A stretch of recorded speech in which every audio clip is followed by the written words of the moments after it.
Iran and Iraq war was a very bloody and famous war in the 80s.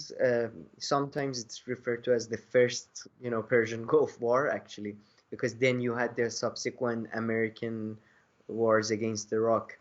It lasted for 8 years, and I believe they estimate 500,000 people were killed from each side. So extremely bloody compared to World War One in terms of it was very much a trench warfare, very slow progress being made on the borders by both sides. Iran-Iraq war was as I mentioned, very bloody war. Many people died in it, so there are a lot of issues regarding how it developed, what were the decisions taken, and such stuff. Recently, there was a release of a tape. There is a documentary on BBC Persia about it, and this tape is from a meeting in Sepah in Iranian uh, forces, Iranian paramilitary forces, which, to be honest, is not, in my view, is an accurate way to describe them because they are basically Iranian armed forces. They are not all of Iranian armed forces, but they do comprise a significant number of them. And the tape shows major disagreement because let me give this overview first. That during Iran-Iraq war, Iraq did a surprise attack on Iran. So, I mean, the tensions were high, very high at the border, but then there was a surprise attack on Iran. They managed to gain significant territory in Iran after 2 months. Few, they took over major cities in the southern region of Iran, in the oil-rich region of Iran, in the Arab-populated region of Iran.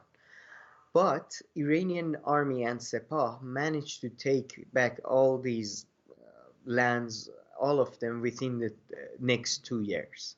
So within the next 2 years, Iran freed. There is a famous city in Iran, Khorramshahr, which literally means a city of joy, and they freed that after 2 years. And a lot of people argue that after that, they should have stopped the war because after that point, Iran goes on the attacking side. It's Iran that does that thing. Even the then head of Sepah, basically, Mohsen Rezai, says that maybe we should have at that point stopped, offered Iraq like terms and saw if they accepted it or not. And this argument that when should have Iran stopped the war was a massive historical debate within Iran. But this tape confirms suspicious from a lot of people that a lot of people within Sepah, a lot of young people within Sepah, people and old people, a lot of people in different positions were uh, uh, were not happy with the management of the war. This is not to say that they necessarily wanted the war to stop, but they were not happy with the management of the war. They complain about the fact that the the people who are chosen to lead them do not have sufficient war experience, do not know enough about war theory or military theory. They complain that they are mainly there to take pictures, and when there is an actual operation, they don't show up. And it was fascinating to see that, even then there were people within the Sepah, within the Iranian paramilitary forces that wanted the war to be managed better and the war to be perhaps maybe even uh, to end sooner than it did. This meeting is from 1363 Iranian calendar, which basically means it's 5 years, 4 years before the end of the war. So 1984, I think. I mean, yeah, I'm not sure because I don't remember the exact month, so I don't know the exact um, Gregorian calendar. But yeah, it's a fascinating tape, and BBC did it. I think the tape itself actually came out a few years ago, if I'm not mistaken, and then BBC did this documentary The whole tape is 2 hours and something long, but the BBC documentary is shorter. It's not a bad documentary. I do think it's somewhat one-sided because they don't. I mean, they don't take a look at the wider political implications for the regime. Yeah, okay, sorry. So before we get into that, I was going to ask you a few questions about that. But so the tape itself is pretty much from the early period of the war, and their discussions about, hey, this is an opportunity to maybe just, put an end to this war since No, we've no, ge- no, no, no. The meeting is about they are introducing or swearing in a new commander of Tehran area, I think, central area of Iran. And the no the problems they have, and they are very it's a very open debate with the like it's the commander of the all Sepah, all paramilitary forces, and the soldiers they shout and they ask questions about their main issue is the quality of the commanders. They think the commanders, and they believe there is a slow coup d'etat within the Sepah of a certain ideology that whenever and whoever criticizes that ideology gets marginalized. So that's their issue mainly, not the end of the war. Yeah, sorry, that was just, you were just talking about how there was such an opportunity at the beginning, but it had nothing to do with this tape. Well, the thing is, the argument from a lot of people is that to continue the marginalization of these people within the Sepah and all that, to continue that, the war had to be continued. That's the argument. You see that the Islamic Republic, and I do think there is truth to that. To basically to get to become the hegemonic power within Iran, they had to continue the war, which would then give them excuses to put in very harsh internal political measures again. Any a slight act of criticism can be viewed as treason in a war, in a war situation. So that's why it's related to the fact that the war didn't end after the freedom of Iranian lands from Iraqi forces. Okay, I see. All right, so let's just talk about the war a bit generally. Can you talk about Iran's context during that time, and then where the United States and the international community kind of fell, which side they fell on during this war? And also, actually, before all that, is it true to say that perhaps the Iran-Iraq war is the last war where two states went to war with each other? So, for instance, the Americans did go to war against the Iraqis, but maybe like the Iraqis didn't really go to war with them. Although at least it was two states, and the last decade or two, we've seen a lot of pretty much states attacking non-state actors, such as, well, justifiably attacking them, of course, such as ISIS or Al Qaeda. So, was this the last kind of war where two states went to war? Let me answer this first. I think what you're referring to is a total war situation, and I think it is one of the last total. It's the most famous of recent total wars in terms of you had two sides. It again, as I said, like First World War or Second World War to an extent, in terms of trenches and con- very long war. And Ukraine and Russia, I believe, technically went to war over eastern Ukraine and all that, but that's like local forces propped up by this. It's a bit different. That this was total war, residential areas being bombed, you know all of that. Yeah, that's So true. And now yeah, you see a lot of state versus non-state, pretty much. yeah, a Since lot of nowadays, yeah, civil wars are more in, it's a fad, I guess. But that too. yeah, Okay, so but yeah, so now tell us a little bit about Iran's context during that time and where the international community, including the U.S., fell in this war, who they sided with. that's I mean, I think we'll hopefully we'll do a show just about Iran-Iraq war, and it's all of that because it's a very complex and very long war, right? But at the beginning, at least, That's another thing I wanted to discuss, because recently there are tapes also from Saddam, like from Saddam's vault, that's been released and translated, and researchers have found some interesting things in them as well.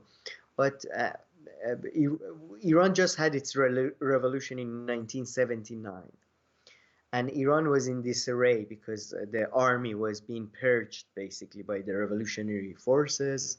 The country was in disarray because there were um, there were local uh, separatist movements, or autonomous movements, Kurdish, Arab, right at our right at Iranian border. So Iran was in disarray, and but before that, about I think in 1975, Iranian government, Shah, had signed a treaty with Iraq, Algeria agreement, if I'm not mistaken, that was much more favorable to Iran from Iraq's point of view, right? Like they believed they deserved more concessions in that deal. And uh, interestingly, that's where it gets interesting. The tapes show that right after the revolution, Saddam, at that time, at least in his cabinet meetings, was saying that he wanted a unified and a stable Iran, um, which is very interesting. But within 2 months after that, he does tell again in his meeting. He starts saying that no, we have to support the separatist movements, and we have to get our rights back. The rights we had to give up in the Algeria agreement, because we didn't have enough weapons at that time. We didn't have any choice at that time. So within a couple of months, clearly he changes his mind about what he wants. He becomes more ambitious. This is partially perhaps due to the fact that less than a year before that, Egypt had recognized Israel, and Egypt, which up until that point was viewed as the leader of the Arab world, especially militarily, now was a sort of a pariah within the Arab world. So Saddam saw this as his biggest opportunity to become the leader of the Arab world, especially militarily. And Interesting.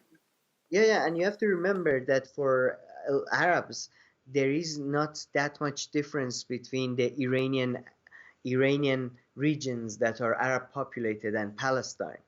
To them, all of these are occupied lands. I mean, uh, uh, people tend to focus on Palestine, but for Arabs, for a lot of Arabs, it's not just Palestine. They see a lot of other places as occupied land as well. It's kind of like Indians. A lot of people think when Indian people talk about foreign powers, they just talk about Europeans. No, in India, when they talk about foreign powers, they very much have Turks and Islamic monarchies in mind as well.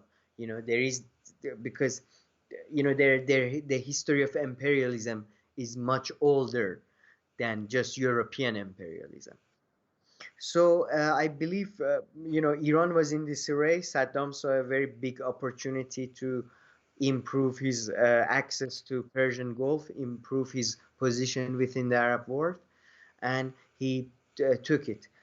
And as a whole, to be honest, you can say the whole world uh, really supported both sides. To be honest, uh, Soviet Union mainly supported Saddam.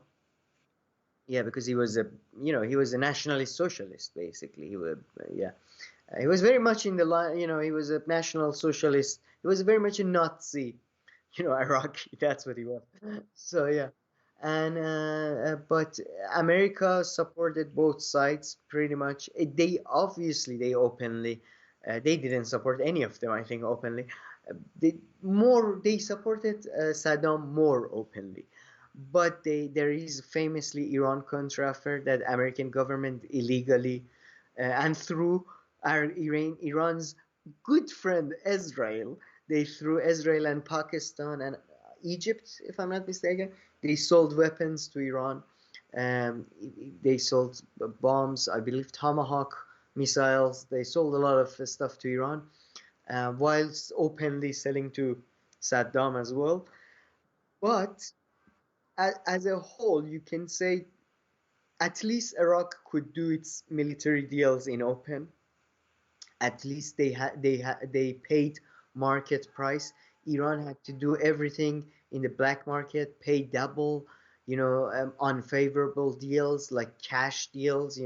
Iraq could get loans. Iraq, in fact, for this is what sets the stage for what's to come, because Kuwait gives Iraq massive loans. If I'm not Oh, mistaken, really? yeah, over Kuwait. And by the way, this is again at some point during the Iran. That's why it's a very complex war. At some point during Iran Iraq war, I believe Saudis offered to pay for Iran damages to Iran, but Iran doesn't accept that, if I'm not mistaken,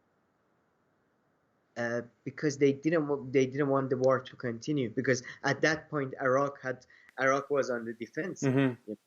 at that point. So they didn't Uh, want Iraq to lose territory to Iran yeah, or basically, lose, yeah. yeah.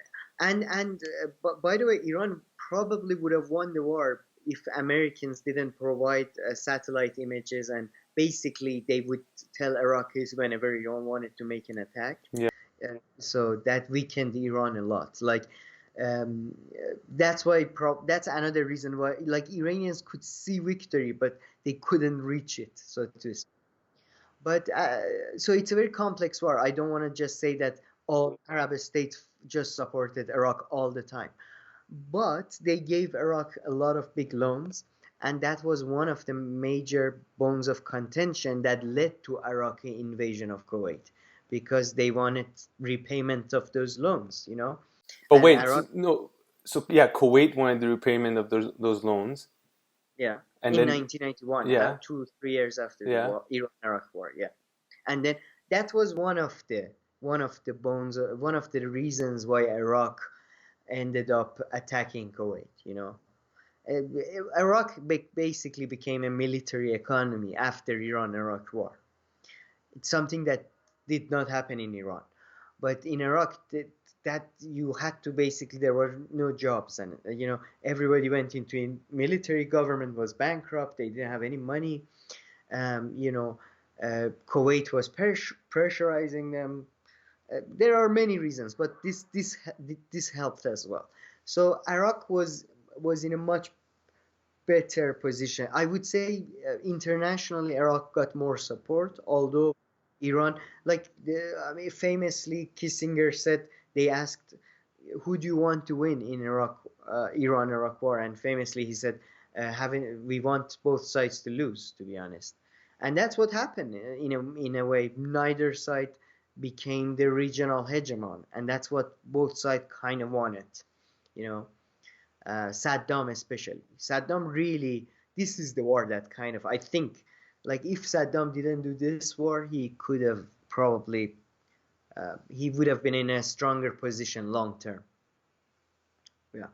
And so the war, did it end in a kind of stalemate? Is that how, is it fair to describe it that way?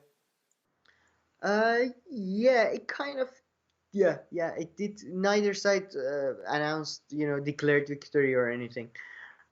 But you could say it was more of a failure for Iraq, because they were the attacking side. They, after the war finished, I believe 2 years after the war finished, UN announced them the aggressor, the official aggressor of the war, and they committed really, like, the image of Saddam after that war in Iran and in the region was of a Hitler, basically, because of the gruesome crimes they committed. And yeah, I think Iraq lost more than Iran, but yeah, it was a stalemate. It was a stalemate for sure. Okay.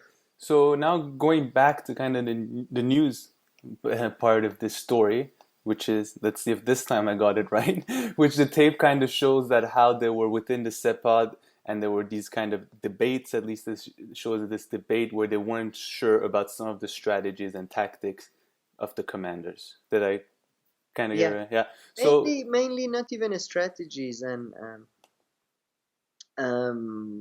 mainly quality of the commanders. quality Just competence. they all seem to be pointing out that they all come from a certain ideological group Mm-hmm. that have their own political goals that are not, and quality of commanders and winning the war may not be the paramount of those goals. Okay. And then this BBC documentary aired this week or last week or recently? Oh, I believe it's they re-aired it. Okay. They showed it again this week because it was the anniversary of Iran-Iraq Ah, War. But I true. think And so I has think there like been, sorry. So is have, is couple of years old. Couple of okay. years.